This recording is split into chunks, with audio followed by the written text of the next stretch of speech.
നമസ്കാരം, ഞാൻ രശ്മി. ഇന്ന് റെസിപ്പി വീഡിയോ ആയിട്ടൊന്നുമല്ല കേട്ടോ വന്നിട്ടുള്ളത്. ചെറിയൊരു ഇൻഫർമേഷൻ അറിയിക്കാൻ വേണ്ടി വന്നതാണ്. നിങ്ങൾ അറിഞ്ഞിട്ടില്ലെങ്കിലോ എന്ന് കരുതി. എല്ലാ വീട്ടുകാർക്കും ഉപകാരപ്രദമായിട്ടുള്ള ഒരു കാര്യമാണ്. 2026 ജൂലൈ 1 മുതൽ 30 വരെ കേരളത്തിൽ സെൻസസ് നടക്കാൻ പോവുകയാണെന്നുള്ള കാര്യം അറിയാമായിരിക്കുമല്ലോ. അപ്പോൾ സെൻസസ് ഉദ്യോഗസ്ഥർ നമ്മുടെ വീട്ടിൽ വരും. അവർക്ക് പല ഇൻഫോർമേഷൻസും കൊടുക്കേണ്ടതായിട്ടുണ്ട്. അപ്പോൾ നമുക്ക് വിവരങ്ങൾ കൊടുക്കാനായിട്ടൊരു പേടിയായിരിക്കും. ഇവർ തട്ടിപ്പുകാരാണോ ഒറിജിനൽ ആയിട്ടുള്ള ഉദ്യോഗസ്ഥരാണോ എന്നൊക്കെ ഉള്ളൊരു കൺഫ്യൂഷൻ ഉണ്ടാവും അല്ലേ. അത് മാത്രമല്ല, പല വീടുകളിലും പകൽ സമയത്തൊക്കെ പ്രായമായിട്ടുള്ളവർ മാത്രമായിരിക്കും ഉണ്ടാവുക. അപ്പൊ ശരിക്കും പറഞ്ഞാൽ അതൊരു സേഫ്റ്റി ഇഷ്യൂ തന്നെയാണ്. പിന്നെ വേറൊരു കാര്യം എന്താണെന്ന് വെച്ചാൽ, മിക്കവാറും ഈ ഉദ്യോഗസ്ഥരൊക്കെ വരുന്ന രാവിലെ സമയത്തൊക്കെ ആയിരിക്കും. ആ സമയത്ത് നല്ല തിരക്കായിരിക്കും. കുട്ടികൾ സ്കൂളിലേക്ക് വിടാനുള്ള തിരക്ക്, ഓഫീസിലേക്ക് പോകാനുള്ള തിരക്ക്. അപ്പൊ ഈ ഒരു തിരക്കാണെന്നുണ്ടെങ്കിലും ഉദ്യോഗസ്ഥർ ചോദിക്കുന്ന ചോദ്യങ്ങൾക്കുള്ള ഉത്തരം കൊടുക്കാതിരിക്കാൻ നമുക്ക് കഴിയില്ല. കാരണം നിയമപ്രകാരം നമ്മൾ അതിന് ബാധ്യസ്ഥരാണ്. വിവരം നൽകിയിട്ടില്ല എന്നുണ്ടെങ്കിൽ പിഴ കൊടുക്കേണ്ടതായിട്ട് വരും. ഇനി അവരെ എതിർക്കുകയോ കയ്യേറ്റം ചെയ്യുകയോ ഒക്കെ ചെയ്യുകയാണെങ്കിൽ തടവ് ശിക്ഷ വരെ ലഭിക്കാം. 3 വർഷം വരെ തടവ് ശിക്ഷയുണ്ട്. അപ്പോൾ ഇങ്ങനെയുള്ള കൺഫ്യൂഷൻസ് ഒക്കെ ഒന്ന് ഒഴിവാക്കാനായിട്ട് ഉദ്യോഗസ്ഥർക്ക് നൽകേണ്ടുന്ന വിവരങ്ങൾ നമുക്ക് നേരിട്ട് തന്നെ ആപ്പ് വഴി അപ്ലോഡ് ചെയ്യാവുന്നതാണ്. നമുക്ക് എപ്പോഴാണോ സമയം കിട്ടുന്നത് ആ സമയത്ത് നമുക്കിത് അപ്ലോഡ് ചെയ്യാവുന്നതേ ഉള്ളൂ. ജൂൺ 16 മുതൽ 30 വരെയാണ് ഇതിനുള്ളൊരു സമയം. ഈ ഒരു കാര്യത്തിന് സെൽഫ് എന്യൂമറേഷൻ ആണ് കേട്ടോ പറയാ. അത് നമ്മൾ ചെയ്ത് കഴിയുമ്പോൾ H എന്ന അക്ഷരത്തിൽ തുടങ്ങുന്ന ഒരു 11 അക്ക ID നമ്പർ നമുക്ക് ലഭിക്കും. അപ്പൊ സെൻസസ് എടുക്കാനുള്ള ഉദ്യോഗസ്ഥർ എന്തായാലും വരും ജൂലൈ മാസത്തിൽ. ആ സമയത്ത് ഈ നമ്പർ കൊടുക്കുകയാണെന്നുണ്ടെങ്കിൽ ഈ നമ്മൾ അപ്ലോഡ് ചെയ്തിട്ടുള്ള ഡീറ്റെയിൽസ് മുഴുവനും അവരുടെ ഫോണിൽ അവർക്ക് ലഭിക്കും. അപ്പോൾ 1 മിനിറ്റ് കൊണ്ട് കഴിയുന്ന ഒരു കാര്യമാണ് അത്. അല്ലാന്നുണ്ടെങ്കിൽ അത്രയും സമയം നമുക്ക് പോവുകയും ചെയ്യും, നമുക്ക് സമയവും ലാഭിക്കാം. ഇനി തട്ടിപ്പുകാരാണ് വരുന്നുണ്ടെന്നുണ്ടെങ്കിൽ അവർക്ക് ഈ ID നമ്പർ കിട്ടിയതുകൊണ്ട് ഒരു കാര്യമില്ല. നമുക്ക് തിരിച്ചറിയാൻ പറ്റും ഒറിജിനൽ ആൾക്കാരാണോ തട്ടിപ്പുകാരാണോ വീട്ടിൽ വന്നിട്ടുള്ളതെന്ന്. വളരെ സിമ്പിൾ ആയിട്ടുള്ള ഒരു കാര്യമാണ്. ആർക്ക് വേണമെങ്കിലും ചെയ്യാം. ഒരു വീട്ടിൽ ഏതെങ്കിലും ഒരാളുടെ ഫോണിൽ ചെയ്തിരുന്നാൽ മതി. അപ്പൊ അതെങ്ങനെയാണെന്ന് ചെയ്യുന്നതെന്ന് കണ്ടാലോ. ആദ്യം തന്നെ നമുക്ക് ഗൂഗിൾ സെർച്ച് എടുക്കാം. അതിൽ sc.census.gov.in എന്ന് അടിച്ചു കൊടുക്കാം. അതുപോലെ അടിച്ചു കൊടുക്കുമ്പോഴത്തേക്കും സെൻസസ് ഓഫ് ഇന്ത്യ 2027 എന്നുള്ള ഒരു പോർട്ടൽ വരും. അതെടുക്കുമ്പോൾ നമുക്കതിൽ സെൽഫ് എന്യൂമറേഷൻ ലോഗിൻ എന്ന് പറഞ്ഞിട്ട് കാണാം. അതിന് മുകളിൽ തന്നെ എഴുതി കാണിച്ചിട്ടുണ്ടാവും ഒരു വീട്ടിലേക്ക് ഒരു ഫോണിൽ സെൽഫ് എന്യൂമറേഷൻ ചെയ്താൽ മതിയെന്ന്. ഇതിലിപ്പോൾ ഞാൻ നേരത്തെ പറഞ്ഞ പോലെ കേരളത്തിൽ ജൂൺ 16 മുതൽ 30 വരെയാണ് സെൽഫ് എന്യൂമറേഷൻ ചെയ്യാനായിട്ട് സാധിക്കുക. അത് എല്ലാ ദിവസവും രാവിലെ 6 മണി മുതൽ രാത്രി 12 മണി വരെ ചെയ്യാൻ പറ്റും. ഇനി നമുക്കിതിൽ ആ സെൽഫ് എന്യൂമറേഷൻ HLO ലോഗിൻ എന്നൊക്കെ കാണുന്നുണ്ടല്ലോ. അതിൻ്റെ താഴെയായിട്ട് സ്റ്റേറ്റ് UT എന്ന് കാണുന്നുണ്ട്. അപ്പോൾ അതിൽ നമ്മൾ സ്റ്റേറ്റ് ഏതാണെന്ന് സെലക്ട് ചെയ്ത് കൊടുക്കാം. സൈഡിലുള്ള ഒരു ആരോ മാർക്കിൽ ക്ലിക്ക് ചെയ്തിട്ട് ഇത് നമുക്ക് കേരള സെലക്ട് ചെയ്യാം. എന്നിട്ട് താഴത്തെ ആ ക്യാപ്ച അതേപോലെ തന്നെ ടൈപ്പ് ചെയ്ത് കൊടുക്കുക. സ്മോൾ ലെറ്ററും ക്യാപിറ്റൽ ലെറ്ററും അതേപോലെ തന്നെ ചെയ്ത് കൊടുക്കണേ. അത് കഴിഞ്ഞതിന് ശേഷം വെരിഫൈ ആൻഡ് പ്രൊസീഡ് കൊടുക്കാം. അപ്പോൾ ഇതുപോലത്തെ ഒരു വെൽക്കം മെസ്സേജ് വരും. അതിലിപ്പോൾ പറയുന്നത് ഒരു 15 മുതൽ 20 മിനിറ്റ് വരെ നമുക്കിത് ചെയ്യാനായിട്ട് സമയമെടുക്കുള്ളൂ എന്നാണ്. നമ്മൾ ഓക്കെ ബട്ടൺ പ്രസ് ചെയ്യുക. വായിച്ച് നോക്കിയിട്ട് ഇതിപ്പോൾ പറയുന്നത് ഞാൻ മുമ്പേ പറഞ്ഞിരുന്നല്ലോ, നമ്മളിത് ചെയ്ത് കഴിയുമ്പോൾ നമുക്ക് SC ID കിട്ടും. അത് എന്യൂമറേറ്റർ നമ്മളെ വീട്ടിൽ വിസിറ്റ് ചെയ്യുന്ന സമയത്ത് ആ നമ്പർ ID കൊടുക്കാനാണ് പറയുന്നത്.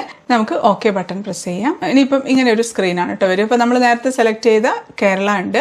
ഇനി നമ്മൾ കൊടുക്കേണ്ടത് name of the head of the house hold ആണ്. അതായത് നമ്മുടെ വീട്ടിന്റെ ഗൃഹനാഥന്റെ പേര് കൊടുക്കുക. ഗൃഹനാഥൻ അല്ലെങ്കിൽ ഗൃഹനാഥ പേര് കൊടുത്തു കഴിയുമ്പോൾ നെയിം കറക്റ്റായിട്ട് കൊടുക്കണം എന്നാണ് കേട്ടോ പറയുന്നത്. അല്ലെങ്കിൽ പിന്നെ നമുക്കത് ചേഞ്ച് ചെയ്യാൻ പറ്റില്ല. ഇപ്പം ഞാൻ അനൂപ് എന്നുള്ള ഒരു ഗൃഹനാഥന്റെ വീടിന്റെ ഡീറ്റെയിൽസ് ആണ് കേട്ടോ ചെയ്യുന്നത്. ആരാണോ ഗൃഹനാഥൻ ആ പേര് കൊടുക്കുക. ഞാനിപ്പം അനൂപ് എന്ന് കൊടുക്കുകയാണ്. ഇംഗ്ലീഷിൽ തന്നെയാണ് ടൈപ്പ് ചെയ്യുന്നത്. ഉപയോഗിക്കുന്ന മൊബൈലിന്റെ നമ്പർ കൊടുക്കുക. കാരണം നമുക്ക് OTP ഒക്കെ വരുന്ന ഇതിലേക്കായിരിക്കും. അപ്പം വാലിഡ് ആയിട്ടുള്ള നമ്പർ കൊടുക്കണേ. അതിനുശേഷം ഇമെയിൽ ID ആവശ്യമുണ്ടെങ്കിൽ കൊടുക്കാം, ഇല്ലെങ്കിൽ വേണമെന്നില്ല. എല്ലാം കറക്റ്റ് ആണെങ്കിൽ നമ്മൾ വെരിഫൈ ആൻഡ് പ്രൊസീഡ് എന്ന് കൊടുക്കുക. അത് ഓക്കെ എന്ന് കൊടുക്കാം. അപ്പോൾ നമുക്ക് OTP സെൻഡ് ചെയ്യുന്നു പറഞ്ഞിട്ടൊരു ഡയലോഗ് വരും. അപ്പോൾ OTP കൊടുക്കുന്നതിന് മുന്നേ ഒരു കാര്യം ചെയ്യണം. നമുക്ക് ഇതിനകത്ത് നിന്ന് ലാംഗ്വേജ് സെലക്ട് ചെയ്യണം. നമുക്ക് വേണമെങ്കിൽ ഇംഗ്ലീഷിൽ തന്നെ ഡീറ്റെയിൽസ് എല്ലാം കൊടുക്കാം. ഇനി മലയാളമാണ് വേണ്ടതെങ്കിൽ മലയാളം സെലക്ട് ചെയ്യാം. അതിനുശേഷം നമുക്ക് തന്നിരിക്കുന്ന OTP കൊടുക്കാം. എന്നിട്ട് വെരിഫൈ OTP കൊടുക്കുക. ഇത് കഴിയുമ്പം എന്യൂമറേറ്റർമാർക്ക് അത് സ്ഥിരീകരിക്കാൻ വേണ്ടിയിട്ട് മാപ്പിൽ നമ്മുടെ വീടിന്റെ സ്ഥലം ഏകദേശം ഒന്ന് അടയാളപ്പെടുത്തി കൊടുക്കണം. അപ്പോൾ ഇതിനകത്ത് എഴുതിയിരിക്കുന്നത് ജസ്റ്റ് ഒന്ന് വായിച്ചു നോക്കിയാൽ മതി. അടുത്ത എന്താണെന്ന് പറയാവേ. ഓക്കെ കൊടുക്കാം.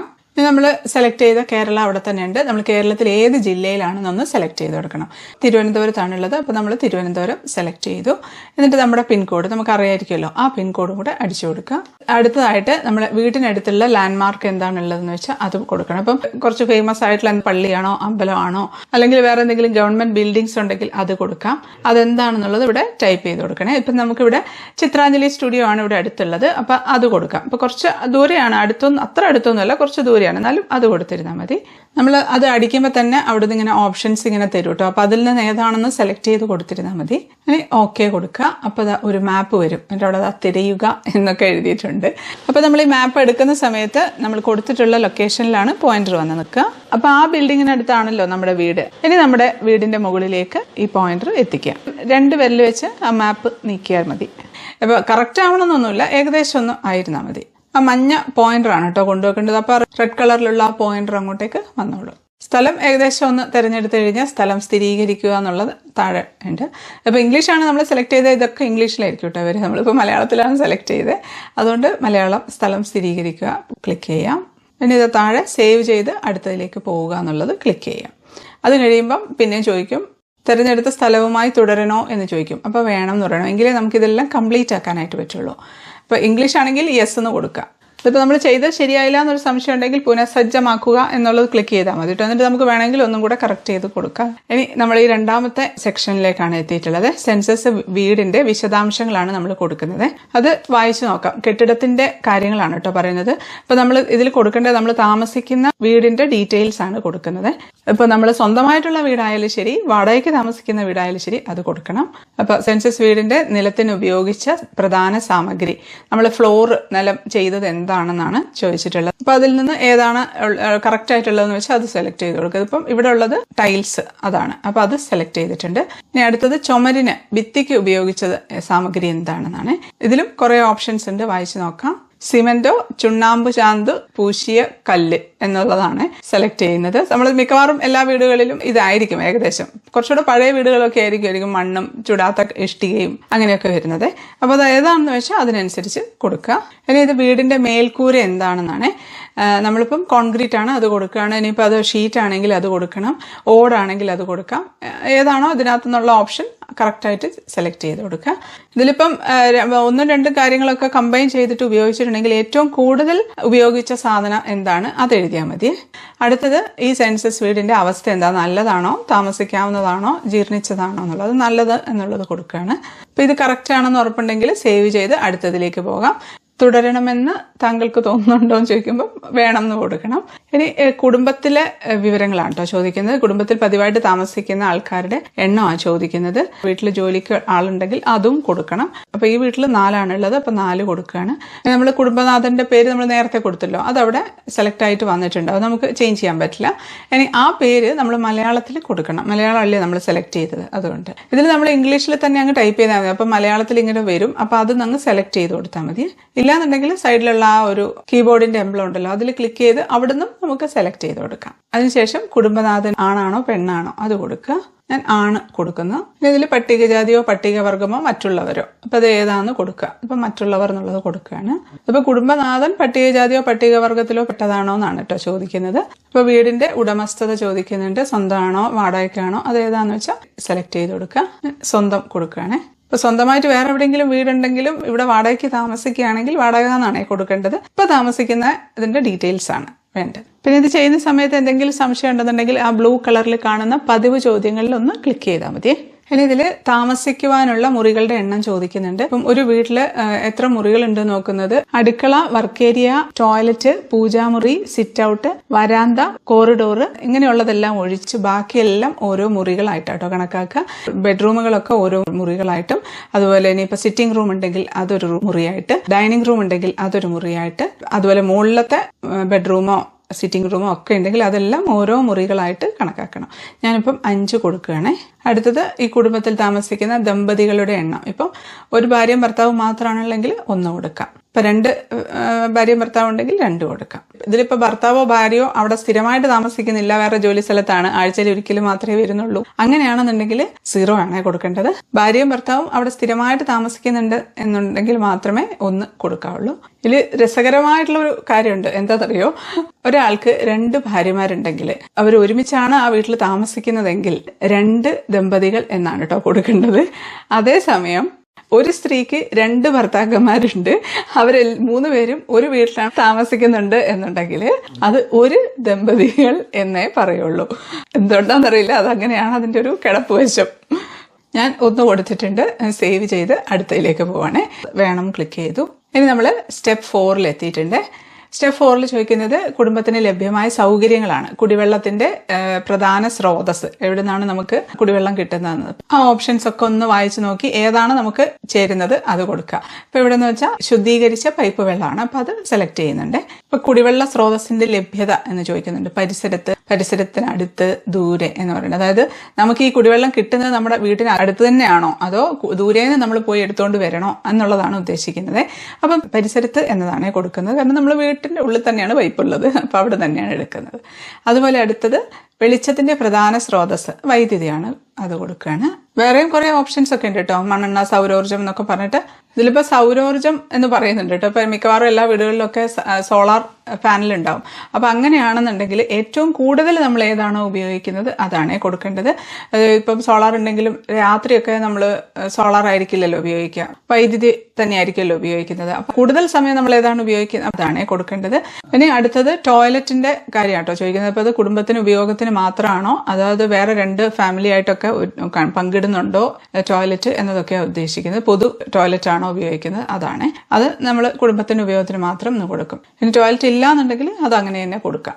ഇനി നമ്മൾ ഉപയോഗിക്കുന്ന ടോയ്ലറ്റിന്റെ തരമാണെന്നുള്ളതാണ്. ഇത് ഫ്ലഷ് ആണെങ്കിൽ അത് കൊടുക്കുക, അല്ലെങ്കിൽ ഇരട്ടക്കുഴി കക്കൂസ്. അതൊന്നും ഇവിടെ ഒന്നും അധികമൊന്നും ഇല്ലല്ലോ. ഇതിലിപ്പം ഫ്ലഷ് ആണ് ഇപ്പൊ നമ്മൾ മിക്കവാറും എല്ലാം അല്ലെ. അപ്പൊ അതിൽ ഏത് തരത്തിലുള്ള ടോയ്ലറ്റ് ആണെന്നാണ് ചോദിക്കുന്നത്. സെപ്റ്റിക് ടാങ്ക് ഘടിപ്പിച്ചതായിരിക്കുമല്ലോ എല്ലാത്തിലും മിക്കവാറും, അപ്പൊ അത് കൊടുക്കാം. അതുപോലെ വേറൊരെണ്ണത് ഒറ്റക്കുഴി കക്കൂസ് എന്ന് പറഞ്ഞിട്ട് ഇതിൽ ഏതെങ്കിലും ഒന്ന് മാത്രം എടുത്താൽ മതി, സെപ്റ്റിക് ടാങ്ക് മാത്രം മതി. അതുപോലെ തന്നെ സർവീസ് കക്കൂസ് എന്ന് പറഞ്ഞിട്ട് സംഭവമുണ്ട്, അതൊന്നും ശരിക്കും പറഞ്ഞാൽ ഇവിടെയൊന്നും ഇല്ല. ഇനി അടുത്തതാണ് അഴുക്ക് വെള്ളക്കുഴൽ ബന്ധിപ്പിച്ചിട്ടുള്ളതെന്ന് പറയുന്നത് വേസ്റ്റ് വാട്ടർ. അതെങ്ങനെയാണെന്നാണ്. ഇപ്പൊ മിക്കവാറും എല്ലാം മൂടിയ ഡ്രെയിനേജിനോടായിരിക്കുമല്ലോ അല്ലെ, അടച്ചു വെച്ചിട്ടുള്ള ഡ്രെയിനേജിനോട് എന്നുള്ളതാണ് സെലക്ട് ചെയ്യുന്നത്. അതുപോലെ ഇനി അടുത്തത് പരിസരത്ത് ലഭ്യമായ കുളിക്കാനുള്ള സൗകര്യം അതുണ്ടോ ഇല്ലയോ എന്നുള്ളതാണ്. അതിനും കുറെ ഓപ്ഷൻസ് ഉണ്ട്. അതിൽ നമുക്ക് കുളിമുറി സെലക്ട് ചെയ്ത് കൊടുക്കാം. അതുപോലെ അടുക്കളയുടെയും LPG കണക്ഷന്റെയും ലഭ്യത അതാണ് കൊടുക്കുന്നത്. പാചകം അടുക്കളയിലാണോ അതോ വീടിനുള്ളിലാണോ എന്നുള്ളതാണ്. അപ്പോൾ വീടിനുള്ളിലുള്ളതാണെങ്കിൽ വീടിനുള്ളിലുള്ളത്, അല്ലെങ്കിൽ പാചകം അടുക്കളയിൽ എന്നുള്ളതിൽ ഏതെങ്കിലും ഒന്ന് സെലക്ട് ചെയ്ത് കൊടുക്കാം. LPG ഇപ്പോൾ അടുക്കളയിൽ വെച്ചിട്ടാണ് ഉപയോഗിക്കുന്നതെങ്കിൽ അപ്പോൾ നമുക്കത് കൊടുക്കാം. ഇപ്പൊ ചിലരുണ്ട് ഒറ്റ മുറി വീട്ടിൽ കഴിയുന്നത്, അപ്പൊ അത് വീട്ടിനുള്ളിലാണല്ലോ ഉള്ളത്, അപ്പൊ അത് വീട്ടിനുള്ളിലുള്ള LPG എന്ന് പറഞ്ഞ് കൊടുത്തിരുന്നാൽ മതി. അതുപോലെ പാചകം തുറസായ സ്ഥലത്താണോ, അങ്ങനെയാണെങ്കിൽ അതിലുള്ള LPG അല്ലെങ്കിൽ PNG കണക്ഷൻ. പാചകം ഇല്ല എന്നുണ്ടെങ്കിൽ പാചകം ഇല്ല എന്നങ്ങ് ക്ലിക്ക് ചെയ്ത് കൊടുത്തിരുന്നാൽ മതി. ഇനി പാചകത്തിന് ഉപയോഗിക്കുന്ന പ്രധാന ഇന്ധനം എന്താണെന്നാണ് ചോദിക്കുന്നത്. വിറകാണോ, മണ്ണെണ്ണയാണോ, LPG ആണോ, വൈദ്യുതി ആണോ. അതിലിപ്പോൾ നമ്മൾ LPG ആണ് ഉപയോഗിക്കുന്നത്, അത് ക്ലിക്ക് ചെയ്യുന്നുണ്ട്. അതെല്ലാം ഒന്ന് വായിച്ചു നോക്കണം കേട്ടോ. ഏറ്റവും കൂടുതൽ നമ്മൾ ഏതാണോ ഉപയോഗിക്കുന്നത് അതാണ് കൊടുക്കേണ്ടത്. ഇനി അതുപോലെ തന്നെ നമുക്ക് സേവ് ചെയ്ത് അടുത്തതിലേക്ക് പോവാം. അപ്പൊ അതിൽ തുടർന്ന് പോകണമെന്ന് ചോദിക്കുന്നുണ്ട്, വേണം ക്ലിക്ക് ചെയ്തു. സ്റ്റെപ്പ് 5 കുടുംബത്തിന് കൈവശമുള്ള ആസ്തികളാണ് ചോദിക്കുന്നത്.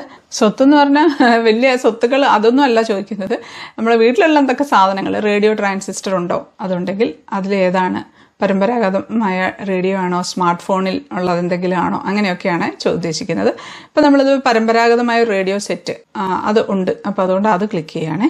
അതുപോലെ അടുത്തത് ടെലിവിഷൻ ഉണ്ടോ ഇല്ലയോ എന്ന്. അതിപ്പോൾ ഉണ്ടെന്നുണ്ടെങ്കിൽ അത് ഏത് കണക്ഷൻ ആണെന്നുള്ളത് കൊടുക്കുക. ഇപ്പോൾ നമ്മളിപ്പോൾ കേബിൾ കണക്ഷൻ ആണെങ്കിൽ അത് കൊടുക്കാം, ഡിഷ് ആണെങ്കിൽ അത് കൊടുക്കാം. ഇപ്പോൾ ടെലിവിഷനോ റേഡിയോ അങ്ങനെയൊന്നും ഇല്ല എന്നുണ്ടെങ്കിൽ ഇല്ല എന്നുള്ളത് കൊടുത്തിരുന്നാൽ മതി.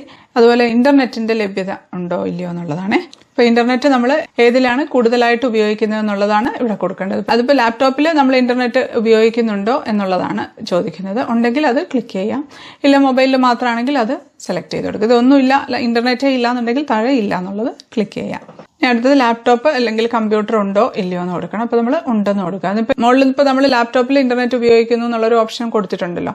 അപ്പോൾ അതുകൊണ്ട് ഇനി നമ്മൾ ഇല്ലാന്ന് കൊടുക്കരുത്, ഉണ്ടെന്ന് തന്നെ കൊടുക്കാവുള്ളൂ. ഇനി അടുത്തത് ടെലിഫോൺ ഉണ്ടോ, മൊബൈൽ ഫോൺ ആണോ, അത് സ്മാർട്ട് ഫോൺ ആണോ, ഏതാണെന്നുള്ളത് കൊടുക്കുക. ഇപ്പോൾ ലാൻഡ് ലൈൻ മാത്രമാണെങ്കിൽ അത് കൊടുക്കാം. മൊബൈൽ ആണെങ്കിൽ ഏതാണ് മൊബൈൽ, സ്മാർട്ട് ഫോൺ ആണല്ലോ ഇപ്പം മിക്കവാറും എല്ലാവരുടെ കയ്യിൽ, അപ്പോൾ അത് കൊടുക്കാം. സാധാരണ ആണെങ്കിൽ അത് കൊടുക്കാം. ഇനി ഇതൊന്നും ഇല്ല എന്നുണ്ടെങ്കിൽ താഴെ ഇല്ലാന്ന് ക്ലിക്ക് ചെയ്യാം. അടുത്ത വീട്ടിൽ സൈക്കിളോ സ്കൂട്ടറോ എന്തെങ്കിലും ഉണ്ടോ എന്നുള്ളതാണ്. ഇപ്പോൾ സ്കൂട്ടർ ഉണ്ട്, അത് ക്ലിക്ക് ചെയ്യുന്നുണ്ട്. അതുപോലെ അടുത്ത് കാറ്, ജീപ്പ്, വാൻ അത് ഉണ്ടോ ഇല്ലയോ എന്ന്. അപ്പോൾ അതിലേതെങ്കിലും ഒന്നുണ്ടെങ്കിൽ ഉണ്ടെന്ന് ക്ലിക്ക് ചെയ്യാം.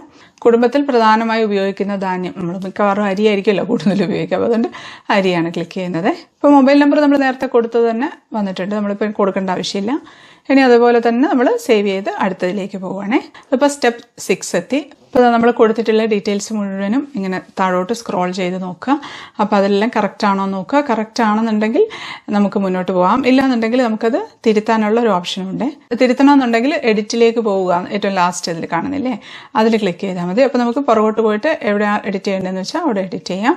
ഇനി നമുക്കിപ്പോൾ ചെയ്യുന്നില്ല എന്നുണ്ടെങ്കിൽ ഡ്രാഫ്റ്റായിട്ട് അവിടെ സംരക്ഷിക്കാനും പറ്റും. പക്ഷെ നമുക്ക് ഇപ്പം തന്നെ അങ്ങ് സമർപ്പിക്കാം, അല്ലേ പിന്നെ നമ്മൾ മറന്നു പോകും.